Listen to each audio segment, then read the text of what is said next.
사무엘상 15장 17절 15장 17절에서 23절 말씀까지 17절 23절 한 절씩 돌아가면서 읽겠습니다. 사무엘이 이르되 왕이 스스로 작게 여길 그때에 이스라엘 지파의 머리가 되지 아니하셨나이까? 여호와께서 왕에게 기름을 부어 이스라엘 왕으로 삼으시고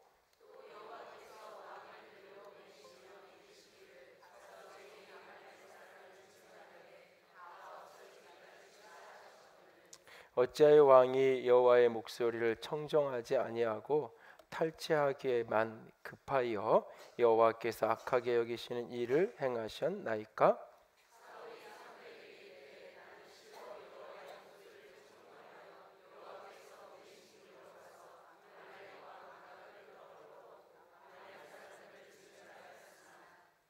다만 백성이 그 마땅히 멸할 것 중에서 가장 좋은 것으로 길갈에서 당신이 하나님 여호와께 제사하려고 양과 소를 끌어왔나이다 하는지라.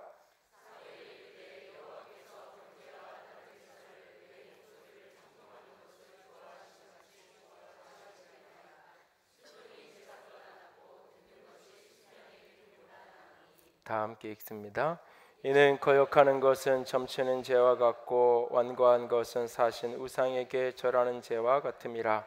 왕이 여호와의 말씀을 버렸으므로 여호와께서도 왕을 버려 왕이 되지 못하게 하셨나이다 하니. 아멘.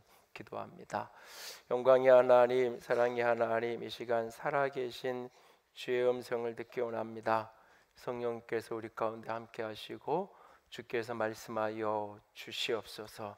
연약한 종을 십자가 뒤에 가려주시고 하나님의 생명과 하나님의 영광으로만 충만하게 붙들려질 수 있도록 주님 함께하여 주시옵소서. 주님께만 온전히 의지하오며 주의 음성 듣기 원하며 우리 주님 예수님 이름으로 기도드렸습니다. 아멘. 처음 시작이 좋았는데 가면 갈수록 좋지 않은 것, 시작은 참 화려하고 멋있었는데 마무리는 너무나 초라한 것, 그런 것들을 가리켜서 용두사미와 같다라는 표현을 사용하게 되죠. 그래서 사실 이 설교를 준비하는데도 설교의 오프닝이 굉장히 중요하다 그래요.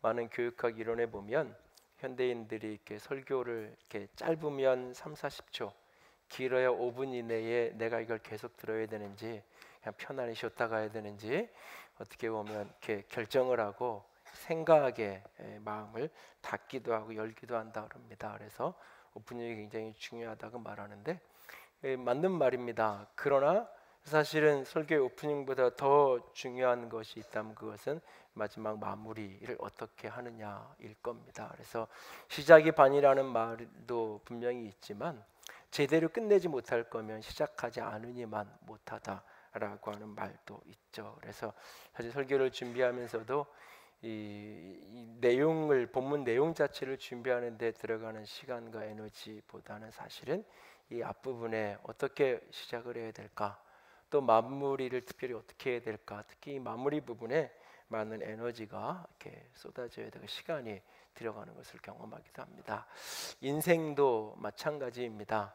그 사람의 등장보다 퇴장이 더 사실은 중요하고 의미 있다는 사실입니다. 사람들은 종종 이야기 드렸던 것처럼 이렇게 살아있는 사람은 그 사람의 태어난 날로 기억되지만 죽은 사람은 그 사람의 죽은 날로 기억되게 돼 있어요.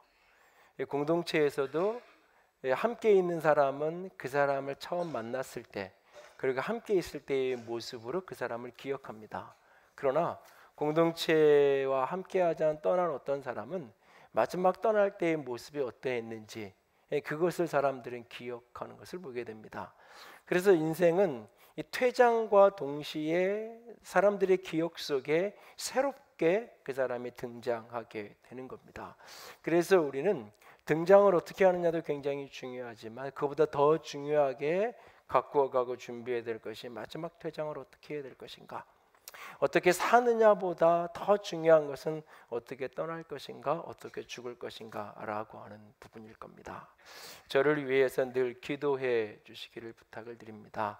하늘의 교회 담임 목사로 섬기며 살아가는 시간 동안 주님의 손에 붙들려서 부르심을 다할 수 있도록 기도해 주시기 바랍니다. 그러나 동시에 그 어떤 기도보다 더 기도를 부탁드리는 것은 어느 날인가 이 자리를 내려와야 할 터인데, 내려오는 그 모습이 이전에 살았던 어떤 삶의 모습보다 더 신실한 모습으로 기억될 수 있도록 위에서 기도해 주시기를 바랍니다. 우리가 모두가 처음보다 마지막, 등장보다 퇴장이 아름다운 인생이었으면 좋겠습니다. 어떻게 하면 그런 인생을 살아갈 수 있을까요? 어떻게 하면 등장보다 퇴장이 더 아름다운 인생을 살아갈 수 있을까요? 용두삼이라는 표현과 가장 어울리는, 사실 부정적인 의미이지만 그런 인생을 살았던 성경의 대표적인 인물을 꼽으라고 하면 그 사람이 아마 사울일 것입니다. 이 사울이라는 이 사람의 등장은 너무나 멋있고 아름다운 모습으로 등장합니다. 유력한, 능력 있는, 실력 있는 그런 아버지 밑에, 부자인 아버지 밑에서 태어나서 그 아들로 소개되어지는 이 사람, 사람들에게 준수한 사람이라고, 외모도 탁월하고 키가 얼마나 컸는지 어깨 하나만큼이 더 있는 사람이라고 성경에 등장합니다. 그러나 그의 마지막 모습은 너무너무나 초라한 모습, 아니 초라하다는 말보다는 비참하다는 말이 더 어울리는 모습으로 그는 마지막 퇴장을 하고 있는 모습을 봅니다. 사무엘상 9장 2절입니다. 다 같이 읽습니다.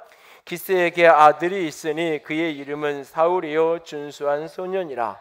이스라엘 자손 중에 그보다 더 준수한 자가 없고 키는 모든 백성보다 어깨 위만큼 더 컸더라. 사무엘상 31장 3절과 4절을 다 같이 읽습니다. 사울이 패전함에 활 쏘는 자가 따라갔으니 사울이 그 활 쏘는 자에게 중상을 입은지라. 그가 무기를 든 자에게 이르되 내 칼을 빼어 그것으로 나를 찌르라. 할례 받지 않은 자들이 와서 나를 찌르고 모욕할까 두려워하노라 하나 무기를 든 자가 심히 두려워하여 감히 행하지 아니하는지라. 이에 사울이 자기의 칼을 뽑아서 그 위에 엎드러지매. 전장터에서 블레셋과의 전장에서 패전을 하고 아들 셋을 한순간에 잃고, 이 아버지 사울은 전쟁에서 장렬하게 전사할 수 있는 명예조차도 주어지지 않은, 그래서 스스로 자기 칼에 엎드려진 인생. 사울의 인생은 왜 이렇게 된 것일까요? 그의 등장은 너무너무나 멋있고 준수한 사람이었는데 그의 퇴장은 왜 이렇게 초라하다 못할 비참한 모습일 수밖에 없었던 것일까요? 아마 그의 등장을 보며 하늘의 하나님은 너무나 흐뭇해하시고 좋아하셨을 것입니다. 그러나 그의 퇴장을 보면서 하나님은 너무너무나 가슴 아파하셨을 것입니다. 그것을 오늘 본문에 보면 15장, 사무엘상 15장 전체를 보면 하나님이 후회하셨다라고 하는 표현이 11절과 35절에 두 번 반복됩니다. 사울이라는 사람을 보면서. 그리고 사울을 왕으로 세우는데 가장 중요한 역할을 했던 선지자 사무엘은 그런 사울을 보면서 근심했고 슬펐다라고 말하고 있습니다. 너무너무나 아름다운 사람이었는데 왜 그는 하나님에게 후회의 대상이 되었고 선지자에게 근심과 슬픔인 그런 너무나 초라하고 비참한 인생으로 퇴장할 수밖에 없었을까요? 그 가장 중요한 키를 오늘 우리가 같이 좀 나누려고 합니다. 본문 23절은 가장 단순하지만 분명하게 그 답을 말합니다. 23절 하반절에 보면 왕이 여호와의 말씀을 버렸으므로 여호와께서도 왕을 버려 왕이 되지 못하게 하셨나이다, 이렇게 말합니다. 사울 당신이 하나님을 버렸기 때문에, 하나님의 말씀을 버렸기 때문에 하나님이 당신을 버렸습니다라고 말하고 있습니다. 왜 사울이 그런 비참한 인생이 될 수밖에 없었는가? 그가 하나님의 말씀을 버렸기 때문에, 그가 하나님께로부터 버림받았기 때문에 그런 인생이 될 수밖에 없었다라고 말하고 있습니다. 그렇게 화려하고 아름다웠던 사람이 왜 그렇게 비참하게 버림받을 수밖에 없었는 것인가? 버림받은 즉시 그의 인생이 비참해진 건 아니에요. 버림받았다고 말하지만 여전히 그는 왕이었고 많은 권세를 행하면서 수십 년을 그는 여전히 그는 그 부귀 영화를 누렸어요. 그러나 그의 인생 마지막은 결국 비참한 모습으로 퇴장할 수밖에 없었어요. 그는 왜 이런 인생, 용두사미와 같은 인생이 될 수밖에 없었던 것일까요? 그의 인생은 왜 하나님을 슬프게 하고 후회하게 하고 선지자를 근심하게 하는 사람일 수밖에 없었던 것일까요? 뒤집어서 어떻게 하면 우리는 그런 인생을 살지 않을 수 있을까요? 그 키는 본문은 말합니다. 하나님의 말씀을 버렸기 때문이라고. 그걸 뒤집어 읽으면 하나님의 말씀을 붙들면, 하나님의 말씀에 순종하며 살아가면 하나님이 후회하시는 게 아니라 하나님이 기뻐하시는 인생이 될 것이라고 말하고 있습니다. 저 여러분이 하나님의 말씀을 버리는 자가 아니라 붙들고 사는 주의 사람이 될 수 있기를 원합니다. 10월에 우리가 같이 나누는 품성은 순종입니다. 순종의 반대말은 불순종이 아니라 고집입니다. 이 부분을 여러분들이 잘 놓치지 않고 묵상할 수 있기 원합니다. 순종은 이렇게 정의 내리기 원합니다. 같이 읽습니다. 하나님께서 정하신 권위자의 보호 아래 창의성을 발휘할 자유. 사실 이 앞에 어떤 성품을 이야기하는지를 가려놓고 이 정의만을 읽어주고 이게 무슨 성품인가라고 물으면 바로 즉각적으로 순종입니다라고 말하기가 좀 부담스러울 겁니다. 잘 생각이 안 될 거예요. 순종의 일반적인 유치원이나 교육기관에서 사용하는 품성의 일반적인 정의는 이렇게 됩니다. 나를 책임지고 있는 사람의 현명한 지시를 즉시 기쁘게 수행하는 것, 그것이 순종이라고 말합니다. 이게 훨씬 더 이해가 일반적이고 반번원의 정의가 분명히 들어올 거예요. 그런데 우리는 이것을 신앙적인 정의로 좀 바꾸어서 이렇게 정의 내리고 있어요. 왜? 이 정의 속에 순종의 이유가 담겨 있고 순종의 유익이 담겨 있고 순종의 방법론이 여기에 담겨 있어야 우리가 순종해야 한다면 순종의 이유가 뭐냐면 하나님이 세우신 권위자이기 때문에 그래요. 하나님에 대한 순종이 하나님이 세우신 권위자에 대한 반응으로 나타나는 거예요. 그리고 그 순종으로 말미암아 우리는 보호하심을 누리게 되는, 순종은 보호함의 보장이 찾아오게 되어지고 순종의 방법은 창의성을 발휘하는 자유. 순종이라는 것은 맹목적이고 수동적이고 종속적으로 얽매이는 것이 아니라 능동적이고 적극적으로 내가 창의성을 발휘하면서 자유롭게 걸어가는 여정, 그것이 순종이라고 우리에게 말하고 있습니다. 하나님께서 정하시는 권위자의 보호 아래 창의성을 발휘할 이 자유, 이 순종이 여러분들이 그런 순종의 사람이 되어질 수 있기를 원합니다. 그런데 저는 분명히 믿어요. 여기 계신 모든 분들이 순종하는 삶을 살아가기를 원한다고, 순종하며 살아가고 싶어 한다고. 그런데 문제는 많은 사람들이 순종의 길을 걸어가지 않는다는 거예요. 이것이 신앙의 딜레마예요. 신앙의 고민이에요. 우리는 왜 순종을 원하는데 순종이 아닌 불순종의 길을 걸어가고 있는 것일까요? 어떻게 하면 우리는 온전한 순종의 길을 걸어갈 수 있을까요? 사울이라는 사람은 당신이 하나님의 말씀을 버렸기 때문에 하나님이 당신을 버렸습니다 라고 하는 사무엘 선지자의 이야기를 듣는 순간 그는 당황했을 거예요. 그는 엎드려 회개하는 것이 아니라 고개를 갸우뚱거렸을 거예요. 왜냐하면 그는 자신이 하나님께 순종하고 있다라고 생각하고 있었기 때문에 그래요. 자신은 순종하고 있었는데 하나님은 너는 나를 순종하지 않았다라고 이야기합니다. 바로 이 사울의 모습, 이 오늘 15장 사무엘상 15장에 등장하는 이 스토리를 통해서 어떻게 순종해야 되고 무엇을 순종해야 되는 문제가 아니라 우리는 왜 순종이 안 될까? 순종하는 사람이 되려면 가장 근본적으로 우리가 풀어야 되는 순종이라는 드러난 행위 이전에, 외적인 반응 이전에 저 밑바닥에서 더 본질적으로 풀어야 되는 키가 무엇일까? 왜 사울은 순종하는 줄 알았고 순종한다고 살았는데 하나님은 그를 불순종한다고 이야기하고 있는 것일까? 아니, 너는 거역하는 사람이고 완고한 사람이라고까지 말하는 것일까? 순종의 저 밑바닥에 있는 뿌리, 어떻게 우리가 진정한 순종을 할 수 있을는지, 완고함과 거역을 넘어서서 온전한 순종의 사람이 되려면 어디서부터 시작해야 되는지 두 가지 이야기를 나누려고 합니다. 첫 번째는 자기 욕심, 세상 유혹, 하나님의 말씀을 분별하는 것을 시작을 해야 돼요. 순종의 출발은 어디서 오느냐? 분별에서부터 옵니다. 무엇이 내가 따라야 되는 말씀인가라는 것을 분별하는 게 순종의 시작이에요. 욥기서 34장 3절 같이 읽습니다. 입이 음식물의 맛을 분별한 같이 귀가 말을 분별하나니. 그냥 커피를 왜 이렇게 써? 그래서 커피를 그냥 그 우유 맛으로 또는 설탕 맛으로 커피를 먹는 사람이 있잖아요.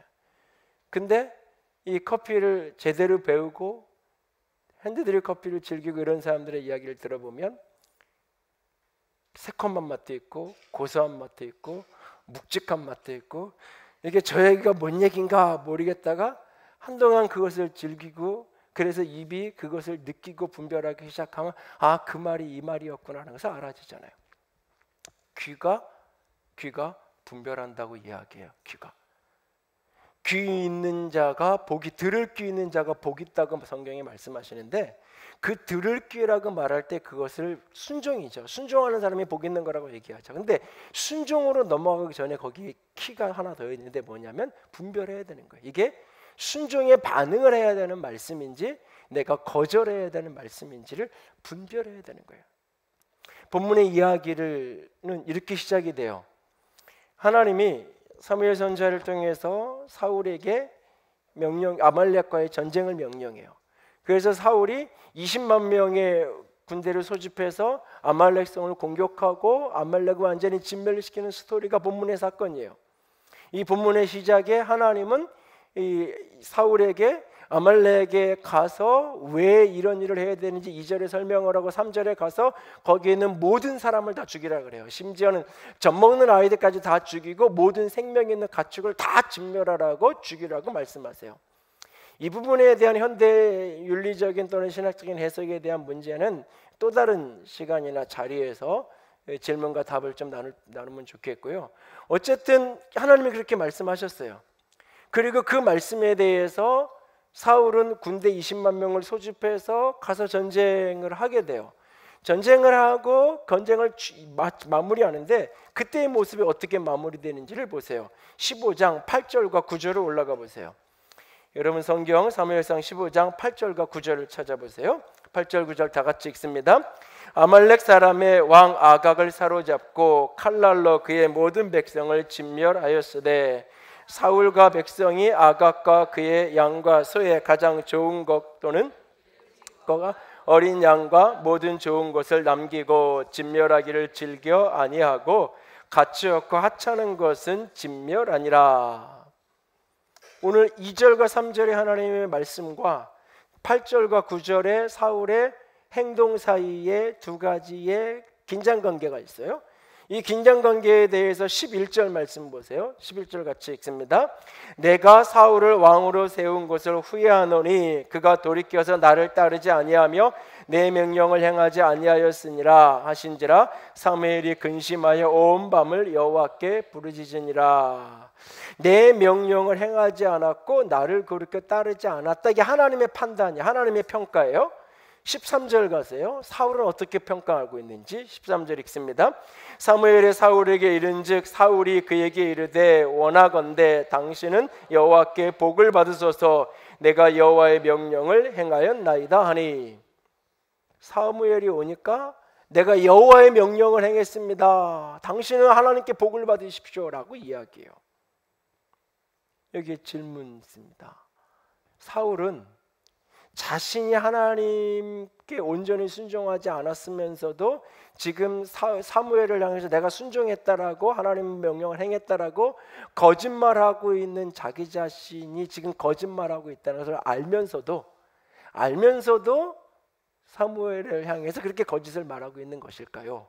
아니면 자신이 거짓말하고 있는지 모른 채로 진짜 사울 자신은 나는 하나님께서 명령한 대로 다 했어, 하나님의 명령을 나는 순종했어라고 진짜 그렇게 믿고 생각하고 자랑 삼아 선지자가 왔으니까 내가 원하는 당신 하나님께 복 받으라고 내가 하나님 명령 다 했다고 이렇게 말하고 있는 것일까요?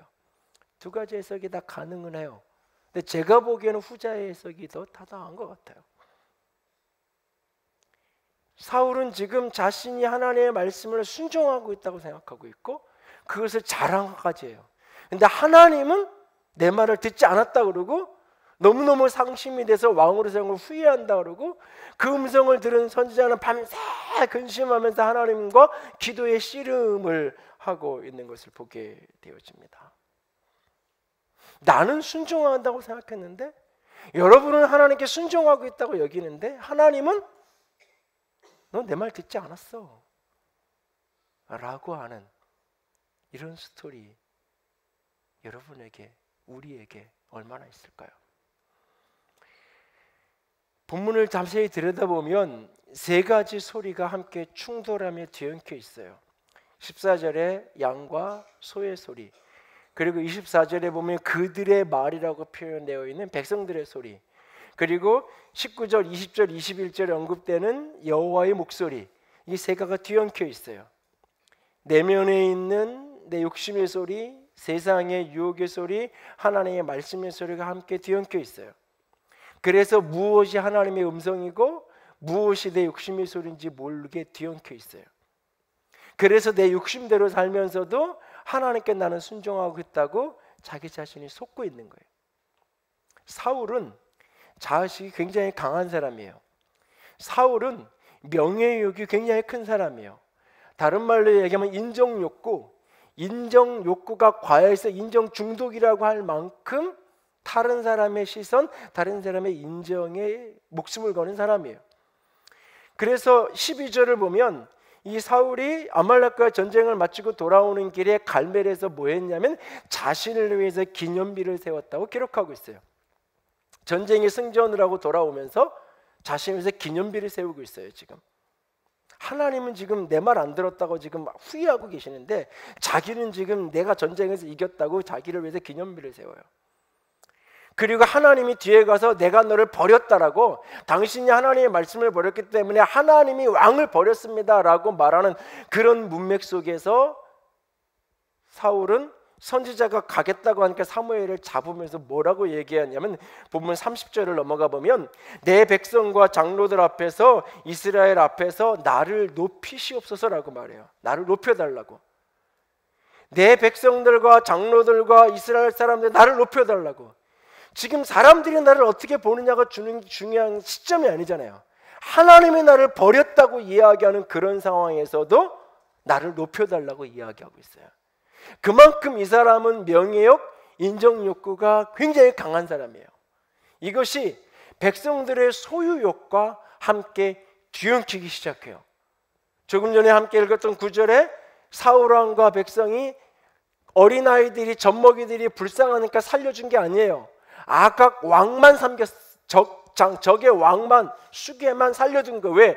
그를 포로로 질질 끌고 오면서 내가 이렇게 승리했다고 자랑하고 싶은 거예요. 그리고 살려둔 동물들은 다 좋은 것들, 좋은 양, 좋은 소, 품질 등급 A 등급의 아주 살찐 것들만 남겨놓은 거예요. 그 소유욕. 그래서 이것이 19절에 가면 탈취하기만 급했다라고 표현이 되어 있어요. 탈취하기를, 내 욕심껏 채우기에만 급해 있는 거예요. 소유욕과 명예욕이 함께 뒤엉켜 있어요. 사울의 내면의 욕심의 소리, 백성들의 세상의 유혹의 소리가 함께 엉켜 있어요. 그런데 문제는 이걸 신앙이라는 포장으로 더 씌우고 있어요. 이걸 믿음이라는 포장지로 잘 감싸고 있어요. 선지자가 이 양의 소리, 소의 소리가 뭐냐고 물으니까 하는 얘기가 하나님께 제사하려고, 하나님께 제사를 데 쓰려고 좋은 것들로만 백성들이 남겨놓은 겁니다 라고 이야기해요. 심지어는 내가 여호와의 목소리를 청종했습니다. 다만 하나님께 제사 드리는 데 쓸 좋은 것들만 남겨두었을 뿐입니다 라고 이야기하고 있어요. 사실은 자기 욕심인데, 사실은 사람들의 인정이 명예욕 때문인데, 자신의 명예욕과 소유욕을 신앙이라는, 믿음이라는 것으로 겉포장지를 감싸놓은 거예요. 덮어놓은 거예요. 그런데 이게 분별이 안 되는 거예요. 이게 뒤엉켜 버린 거예요. 그래서 내 욕심이 하나님의 말씀이고 세상 유혹이 하나님의 음성인 거예요. 그래서 내 욕심껏 살아가고 있음에도 불구하고 나는 하나님께 지금 순종하고 있어 라고 자기 자신이 속고 있는 거예요. 속고 있는 거예요. 많은 그리스도인들이 하나님의 영광을 위하여, 하나님을 위하여, 주를 위하여, 제가 여러분들에게 뭐 좀 하라고 이야기할 때 그 말 안 해요. 하나님을 위해서 집사님 이거 하세요. 주를 위해서 집사님 이런 봉사하지 마세요. 교인들한테 그렇게 권면 안 해요. 지금 이 일이 우리 교회에 필요하고 집사님이 적임자니까, 그래도 집사님이 시간이 좀 나니까 이걸 좀 해주세요, 감당해 주세요, 그렇게 얘기하지 주를 위해서라고 가능한 한 의도적으로 잘 표현을 안 써요. 왜? 많은 그리스도인들이 자기 욕망을 위해 살아가면서 세상 유혹을 쫓아가면서 그걸 다 신앙의 포장지로 더 씌워놔요. 그러니까 분별이 안 돼요. 분명히 하나님이 보면, 옆에서 보면 저거는 자기 욕심 때문에 저러고 있는 거고, 누가 봐도 저건 자기 야망이고, 누가 봐도 저거는 세상 명예를 쫓아가는 길인데 주를 위하여, 하나님을 위하여, 주의 영광을 위해 산다라고 자신은 믿고 있어요. 분별이 안 되는 거예요. 그러니까 순종을 못하는 거예요. 순종한다고 생각하고 있으면서 거역의 길을 가고 있으니까. 그러니까 하나님이, 왕이 하나님의 말씀을 버렸기 때문에 하나님이 당신을 버렸습니다, 왕을 버렸습니다 말하는데 충격을 받지 않는 거예요. 진정한 의미 회개가 쏟아지지 않는 거예요. 내가 잘못했는데 나 사정 좀 봐달라고. 내가 잘못한 게 그래요, 그러면 인정할게요. 그런데 백성들이 두려워서 이렇게 한 거라고. 내가 인정하는데 내 명예는 좀 지켜줘야 되는 거 아니냐고, 나를 좀 높여달라고 이야기하고 있어요. 진정한 의미의 회개가 나오질 않아요. 자기 잘못이 깨달아지지 않으니까. 내가 뭘 잘못했다고? 나는 순종했는데, 나는 할 만큼 했는데 라고 스스로 속고 있는 거예요. 하나님께 진정 순종하는 사람이 되고 싶으면 이게 분별이 돼야 돼요. 내 욕심의 소리와 세상 유혹의 소리와 하나님의 소리가 분별이 돼야 돼요. 그래서 여러분 내면에 신앙적 갈등이 있는 게 정상이에요.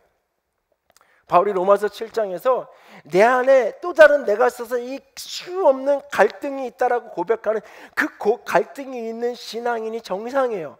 왜? 그 갈등이 있다라는 것은 분별이 되는 거거든요. 나는 갈등이 전혀 없어야 하는 사람은 아주 높은 수준의 성숙도를 가지고 있는 사람이든지 아니면 뒤엉켜서 혼돈 속에 있는 사람이든지.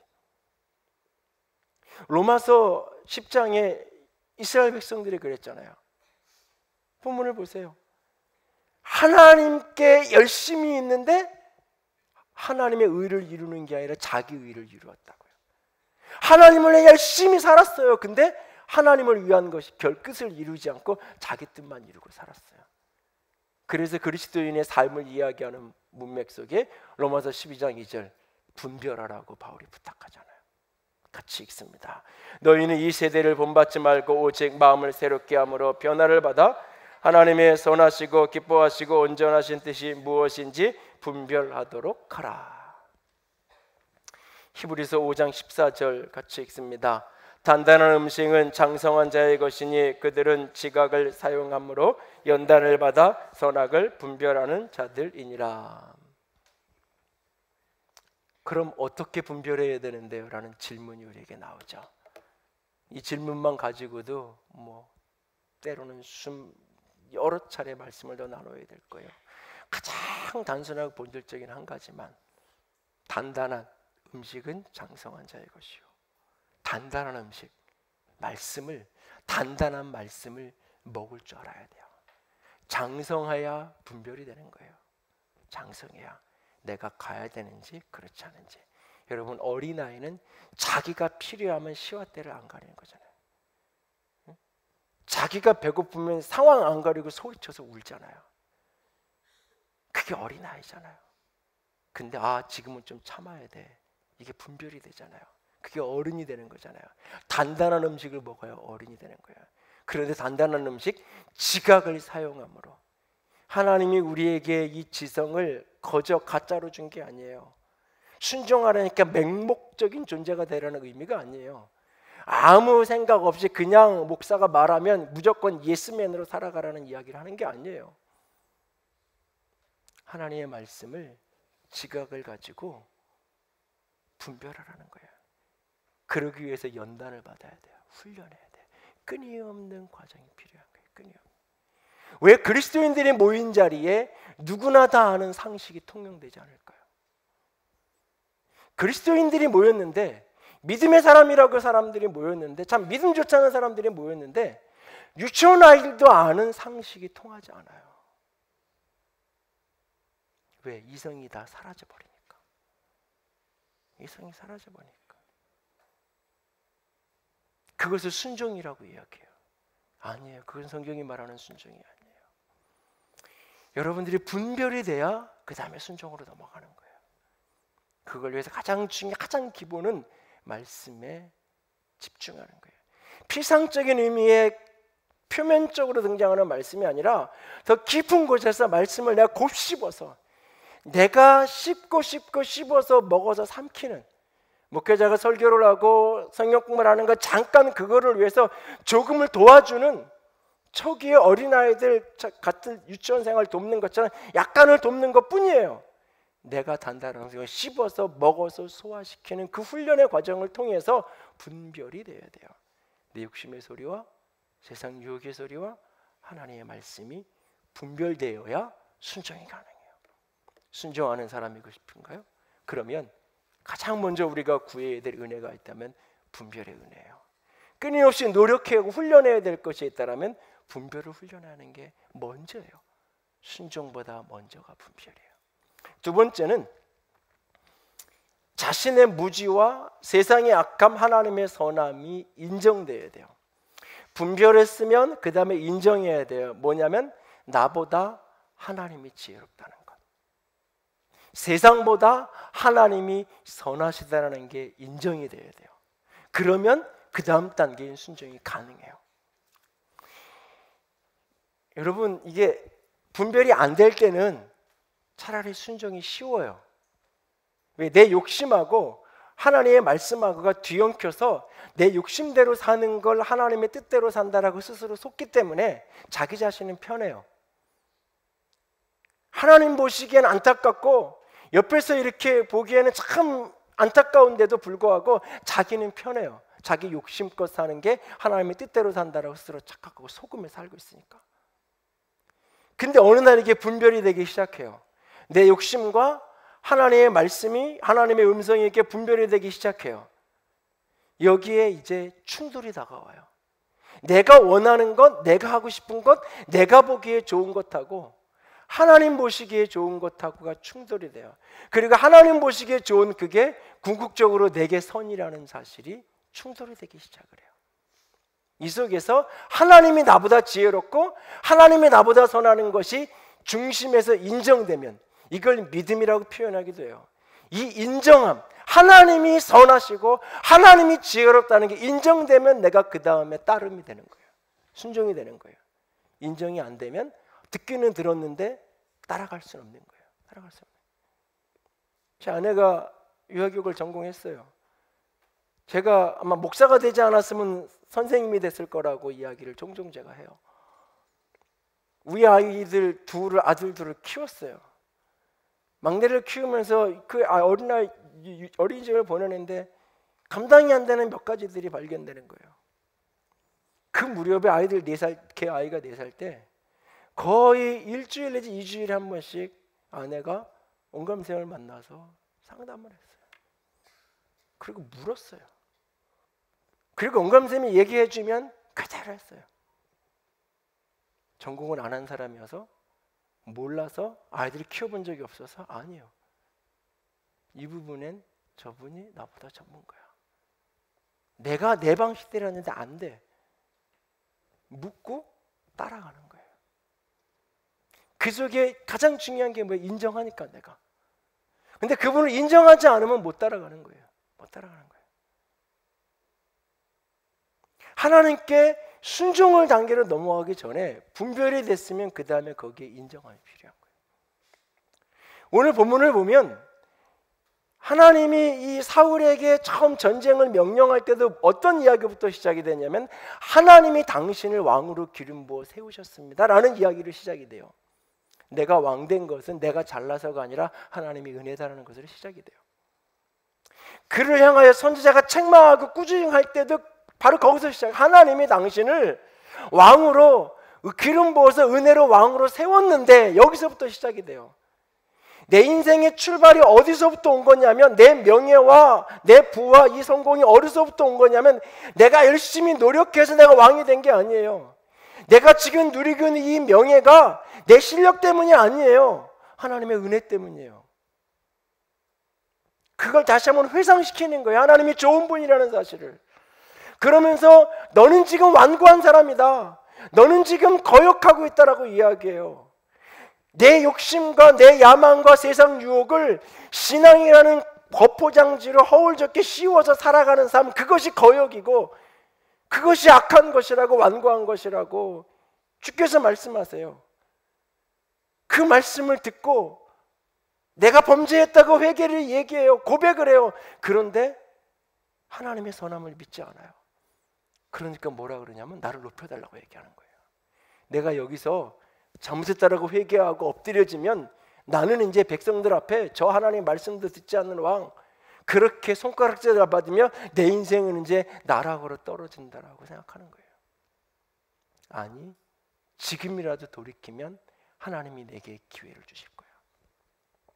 그 밤에 하나님이 사무엘에게 사울이 범죄한 그날, 나를 버렸다고 이야기하는 그날 선지자가 근심하며 밤새 부르짖었다 그랬잖아요.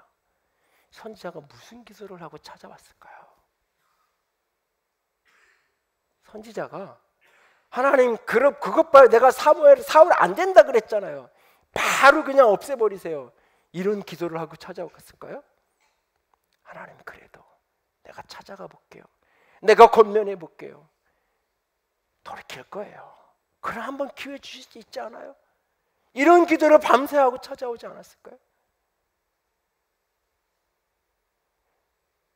고향으로 돌아가서 보면 35절에 사무엘이 슬퍼했다고 말해요. 무엇을 슬퍼했던 걸까요? 무엇을? 돌이킬 기회가 있었는데, 지금도 늦지 않았는데, 지금이라도 하나님의 선하심을 인정하고, 지금이라도 하나님의 지혜로움을 인정하고, 내 고집 꺾고 내 생각 꺾고 하나님 내가 잘못했습니다라고 처절하게 엎드려지면 하나님이 기회 주셨을 텐데, 하나님이 진짜 사울을 버리지 않았을 텐데, 너무너무 슬퍼서 다시는 사울을 보지 않고 사울이 죽을 때까지, 자신이 죽을 때까지 그렇게 떨어져 있던 것은 아닐까요? 하나님은 선한 분이에요. 나를 책망하고 꾸중하시는 순간에도 하나님은 선한 분이에요. 하나님은 나보다 지혜로운 분이에요.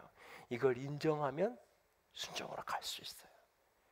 이게 인정이 안 되니까, 하나님의 판단보다 내 판단이 더 나은 것 같으니까, 내 생각대로 하는 게 내게 더 유익일 것 같으니까 하나님을 따라가지 않는 거예요. 잠언 말씀은 이렇게 말합니다. 같이 읽습니다. 너는 마음을 다하여 여호와를 신뢰하고 내 명철을 의지하지 말라. 너는 범사에 그를 인정하라. 그리하면 내 길을 지도하시리라. 신명기 26장 17절 같이 읽습니다. 내가 오늘 여호와를 내 하나님으로 인정하고 또 그 도를 행하여 그의 규례와 명령과 법도를 지키며 그의 소리를 들으리라 하건하였고, 하나님을 인정한다는 게 뭔가? 그래서 그것이 바로 따라가는 걸로 나타나는 거예요. 여러분, 목수였던 예수님이 어부였던 베드로를 찾아와서 깊은 데로 가서 그물을 내리라고 말하잖아요. 내 전공인데 고기 잡는 건, 집 짓는 건축쟁이가 와서 그물을 내리라 그래요. 여러분 같으면 어떻게 반응했겠어요? 이게 스승이 제자한테 주는 권면이 아니에요. 예수님과 베드로의 만남의 초기에 벌어지는 사건이잖아요. 근데 베드로는 뭐라 그래요? 밤새도록 내가 했는데 고기를 잡지 못했습니다. 그러나 주의 말씀을 의지하여 내가 그물을 내리리이다 라고 말하잖아요. 내 판단, 내 고집, 내 생각을 꺾는 거예요. 그리고 주님의 판단을 인정하는 거예요. 당신이 선하신 분임을 내가 믿기 때문에. 이것이 순종이에요. 순종이에요. 순종은 그래서 분별에서 시작이 되는 거고, 순종은 인정에서 시작이 되는 거예요. 사울은 왜 순종하지 못했는가? 사울을 가리켜서 왜 하나님은 거역하는 사람이라고, 완고한 사람이라고 말하고 있는가? 그리고 그 모습 그대로 결국 그는 마지막에 신접한정인을 찾아가서, 점쟁이에 찾아가서 점치는 사람이 되었고, 그렇게 비참하게 죽어갈 수밖에 없었는가? 명예욕과 물질욕의 그 우상 앞에 결국은 너무너무나 초라한 인생이 될 수밖에 없었는가? 분별하지 못하니까 내 욕심을, 세상의 유혹을 하나님의 말씀이라고 혼돈하면서 나는 순종했다라고 착각하고 속고 있으니까, 하나님의 선함을 인정하지 않으니까 선지자를 통해서 하나님이 그걸 분별시켜주고 내 욕심과 하나님의 말씀을 떼어서 깨닫게 하셔도 회개가 없는 거예요. 분별이 돼도 인정함이 없으니까는 순종의 자리로 나아갈 수 없는 거예요. 여러분에게 분별의 은혜가 있기를 원합니다. 하나님의 선함을 인정할 수 있는 믿음이 있기를 원합니다. 분별과 인정이 있으면 순종이 가능해지는 거예요. 오늘을 그날처럼이라는 그 치의학 박사인 이철규 박사님의 진료실에서 경험했던 하나님에 대한 간증들이 쓰여진 책이 있어요. 이 책에 보면 이런 경험을 이야기해요. 어느 날 자기 병원에 페이닥터로 있는 선생님이 이렇게 환자 치료를 하다가, 신경 치료를 하다가 신경이 중간에서 끊어진 거예요. 그러면 대부분 그냥 이야기하지 않아도 그냥 뭐 적당히 마무리하고 그래도 되는데, 이제 환자에게 이게 상황을 설명을 최선을 다했는데 마지막 부분이 이렇게 끊어져서 이렇게 됐다고 설명을 이렇게 해준 거예요. 그리고 무슨 이렇게 추가적인 치료가 필요하면 조치를 하겠다고. 근데 이제 펄쩍펄쩍 화를 내면서 그 원장을 만나게 해달라, 원장 면담을 시켜달라고 막 그러는 거예요. 근데 그 친구가 자기 교회 청년부인 거예요. 자기가 다니는 교회. 그리고 그 안면도 있는 거예요. 그런데도 그렇게 막 하니까 이제 화가 나죠. 그래서 어떻게 말해야 될까 이제 준비를 좀 하고 이제 만났어요. 부글거리는 마음을 애써 억지의 미소로 가리면서 만났어요. 근데 그 환자는 조목조목 속을 긁어놓기 시작하는 거죠. 폭발하기 직전까지 몰아가는 거예요. 이렇게 글을 써놨어요.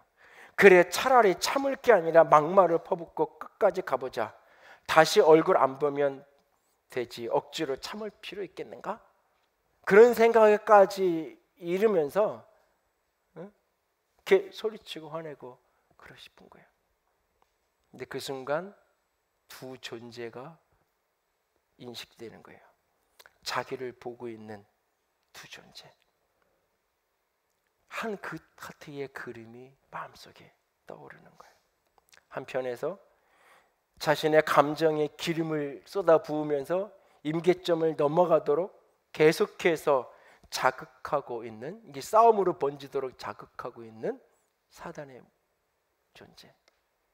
또 한쪽에서는 안타까움과 안쓰러움으로 내 입에서 무슨 말이 나올지를 바라보고 계시는 예수님. 죄 없으면서도 최후까지 아무런 항변을 하지도 않으셨던 그 예수님이 나를 보고 있다는 생각. 내 입에서 떨어지는 말 한마디를 그분이 숨죽여서 지금 보고 계신다라는 그 시선이 느껴지고 생각이 되니까 자신이 준비했던, 자신이 생각한 대로, 감정대로 말할 수 없는 거예요. 그는 이렇게 쓰고 있어요. 나도 모르게 내 의도와 정반대의 말을 하고 있는 내 자신에 나도 놀라고 있었다.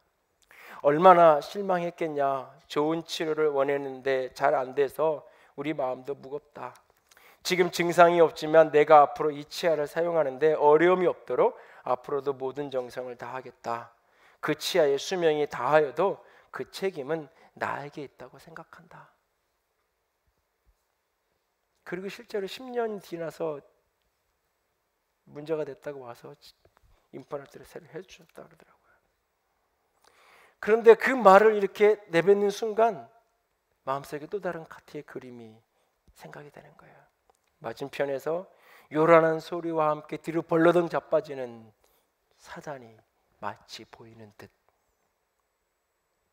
또 한편에서 파한대소하시며 껄껄 웃으시는 우리 주님의 진동이, 그날 저녁 집으로 돌아오는 차 안에서 크게 웃으시는 그분의 기쁨을 온몸으로 느끼며 기쁨의 노래를 불렀다. 그분은 그렇게 내 진료실에 찾아오셨다. 여러분의 인생을 사는 어떤 순간 여러분을 바라보는 주님의 얼굴은 어떤 표정일까요? 사울의 인생처럼 후회하시고 근심하며 너무너무 아파하는 표정일까요?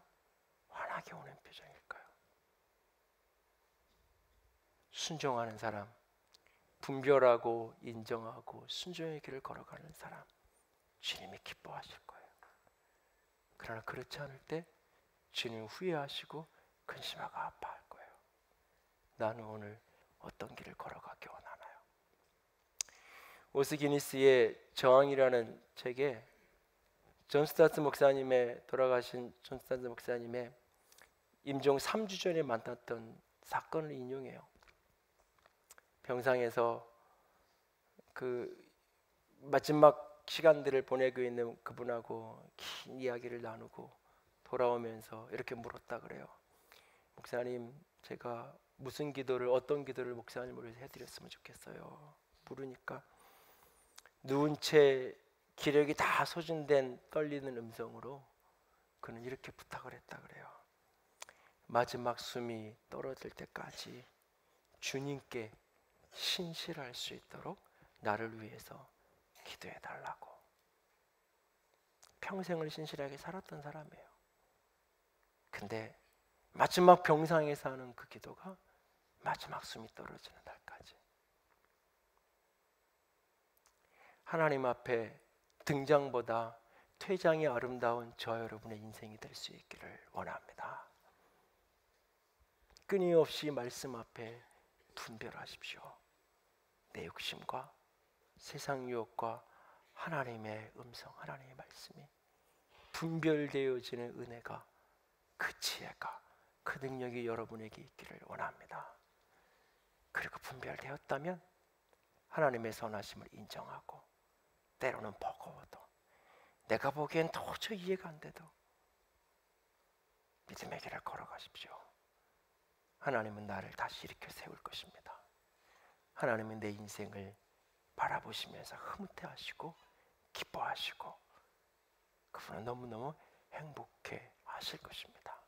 그렇게 하나님을 웃게 하는 저 여러분이 될 수 있기를 주님의 이름으로 부탁을 드립니다. 함께 찬양합시다. 신실하게 진실하게 거룩하게 살게 하소서.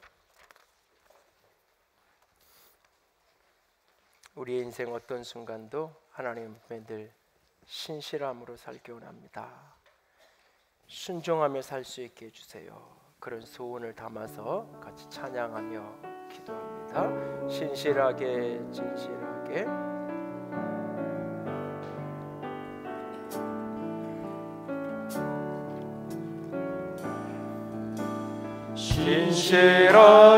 신실하게 진실하게 거룩하게 살게 하소서. 신실하게 진실하게 거룩하게 살게 하소서. 하나님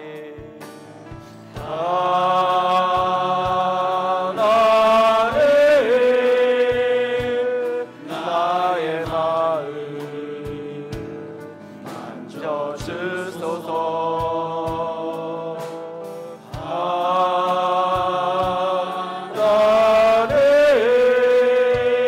나의 영혼 새롭게 하소서.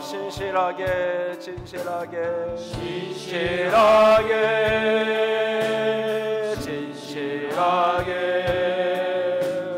거룩하게 살게 하소서. 진실하게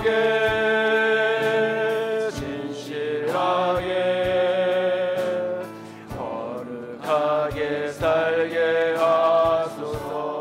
하나님, 나의 기도를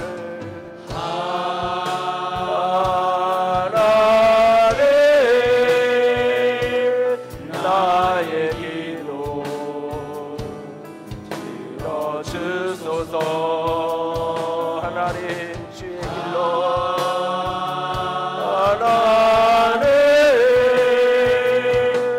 주의 길로 인도하소서.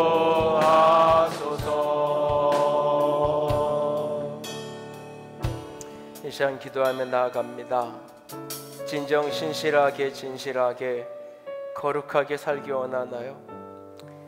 하나님이 파한대소하시는, 하나님을 환하게 웃게 하는 그런 인생이고 싶은가요? 그렇다면 우리에게 분별함이 있어야 됩니다. 내 욕심의 소리를 하나님의 소리라고 속으면 안 됩니다. 세상 유혹의 소리가 하나님의 말씀이었다라고 속으면 안 됩니다. 그리고 분별되었다면 인정해야 됩니다. 버거워도 힘들어도 희생이라 해도 헌신이라 해도 그 길이 영광의 길입니다. 그 길이 생명의 길입니다. 그 길이 이기는 길입니다. 주님, 분별하게 하시옵소서. 주님, 인정하게 하시옵소서.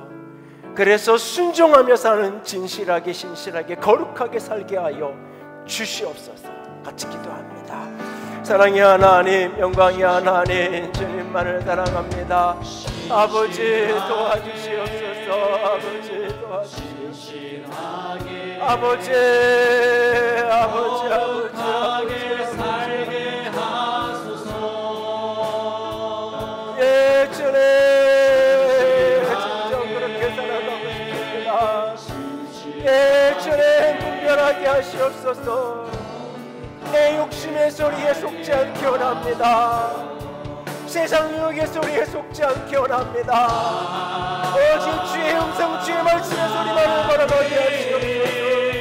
단단한 음식을 먹는 믿음의 사람이 되게 하여 주시옵소서.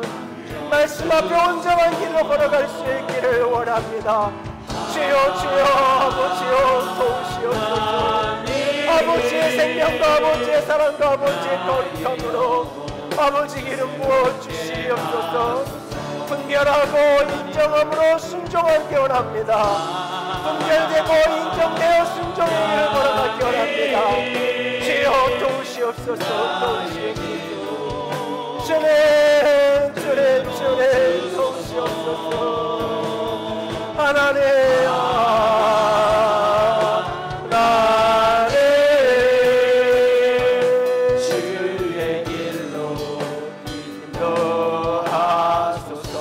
하나님, 나의 기도 들으시옵소서. 하나님, 나의 기도 들어주소서. 하나님, 주의 길로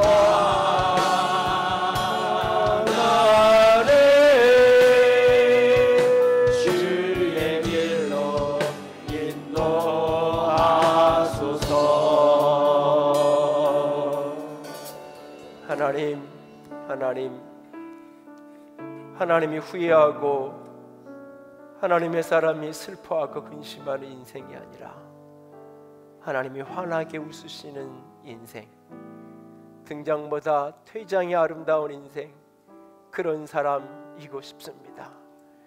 내가 여호와의 말씀을 결단코 버리기를 원하지 않습니다. 나의 욕심을 꺾고 세상 유혹을 다스려서 하나님의 말씀에만 온전히 반응하는 사람 되기를 작정합니다. 주여, 분별의 은혜를 더하여 주시옵소서. 분별될 때마다 두려움을 넘어 대범함으로 인정하고 따르겠습니다. 주여 도와 주시옵소서. 분별함과 인정함으로 온전한 순종에 이르는 영광의 사람 되게 하여 주시옵소서. 주님 사랑합니다. 주의 이름으로 축복합니다. 우리 주님 예수님 이름으로 기도드렸습니다. 아멘. 이제는 우리 주 예수 그리스도의 은혜와 하나님 아버지의 놀라우신 사랑하심과 성령 하나님의 교통하시며 기름 부으시는 그 은혜가 오늘도 온전히 순종하는 자의 자리에 이르기를 원하는, 내 욕심과 세상 욕을 분별하고 내 무지와 세상의 악함, 하나님의 선함을 인정하는 온전한 순종의 사람이 되기 원하는 모든 이들 위해 이제로부터 영원토록 함께 있을지어다.